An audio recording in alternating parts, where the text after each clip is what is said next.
दोस्तों नमस्कार। आखिर वो घड़ी आ गई जब नरेश मीणा 8 महीने के लंबे इंतजार के बाद जेल से बाहर आ रहे हैं।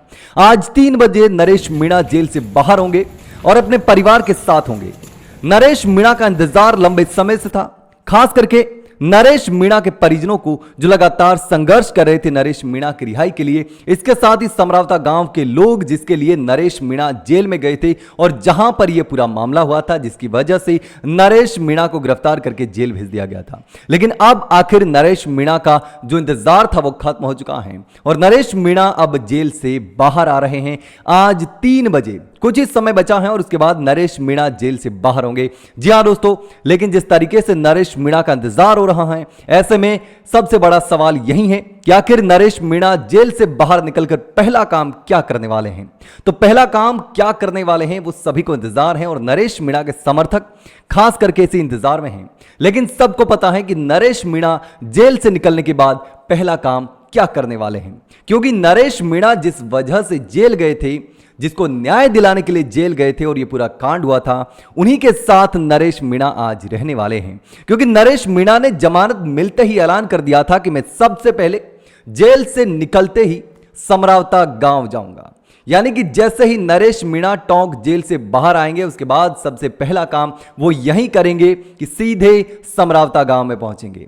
पहले नरेश मीणा ने यह कहा था कि टोंक में 3 बजे में रिहा होऊंगा 14 जुलाई को, और उस समय समर्थकों को पहुंचने की अपील की थी। लेकिन उसके बाद किसी वजह से समर्थकों को मना कर दिया कि वो टोंक ना पहुंचे और ऐसे में सीधा नरेश मीणा समरावता गांव जा सकते हैं और वहां पर बड़ी भीड़ देखी जा सकती है। क्योंकि लंबे इंतजार के बाद नरेश मीणा की एक झलक पाने के लिए नरेश मीणा के समर्थकों, मीणा समाज के लोगों और खास करके समरावता गांव के लोगों में बड़ी ललक रहेगी। जी हां दोस्तों, लेकिन जिस तरीके से नरेश मीणा के खिलाफ साजिशें हुई, नरेश मीणा को जेल में फंसाने की कोशिश हुई, जेल में रखने की साजिश हुई, जमानत को रोकने के लिए कई लोगों ने प्रयास किए, लेकिन आखिरकार नरेश मीणा जेल से बाहर आ गए और अब कई नेताओं की मुश्किलें भी बढ़ने वाली हैं।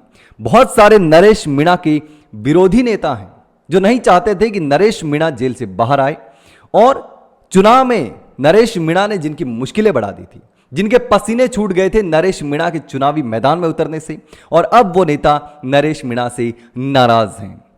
कुछ नेता लगातार नरेश मीणा को रिहा करवाने की कोशिश में भी थे, जैसे प्रहलाद गुंजल, आपने नाम सुना, इंदिरा मीणा, उन्होंने भी विधानसभा में आवाज उठाई। इसके साथ ही नरेश मीणा के तमाम समर्थक, नरेश मीणा का परिवार और कई लोग और भी थे जिनका नाम मुझे नहीं पता। आप बता सकते हैं कमेंट में कि और किन किन लोगों की नरेश मीणा की रिहाई में भूमिका रही है। किरोड़ीलाल मीणा जो कि जेल गए थे, लेकिन बाद में किरोड़ीलाल मीणा पर आरोप लगाया था कि वह सरकार के साथ हैं और वो नरेश मीणा का सपोर्ट नहीं कर रहे हैं। उसके बाद हनुमान बेनीवाल भी नरेश मीणा के घर गए थे उनके बच्चों से मिलने के लिए, लेकिन प्रहलाद गुंजल लगातार कोशिश कर रहे थे। लेकिन आखिर अब नरेश मीणा जेल से बाहर आ रहे हैं और सीधे जाएंगे समरावता गांव और समरावता के लोगों से मिलेंगे, समरावता के लोगों का दुख दर्द जानेंगे, उन लोगों से मिलेंगे जो उस हिंसा का शिकार हुए थे, उसमें पीड़ित थे। कई लोग घायल भी हुए थे, कई बच्चे भी जल गए थे। तो उन सभी से नरेश मीणा मुलाकात कर सकते हैं, घर घर जाकर के उनसे पर्सनल मिलने वाले हैं। क्योंकि नरेश मीणा सीधे वहां से गिरफ्तार कर लिए गए थे और जेल भेज दिए गए थे, क्योंकि उनसे मिलने का मौका नरेश मीणा को नहीं मिला था हिंसा होने के बाद में, खास करके। तो ऐसे में अब सीधा नरेश मीणा समरावता गांव पहुंचने वाले हैं। तो क्या आप भी समरावता गांव पहुंच रहे हैं? क्या नरेश मीणा से मिलने के लिए, नरेश मीणा को देखने के लिए कि आखिर जेल से निकलकर नरेश मीणा का वो जुनून, वो ऊर्जा, वो जोश कायम है या नहीं? लेकिन दोस्तों, इस पूरे मामले पर आप क्या सोचते हैं, कमेंट करके जरूर बताना।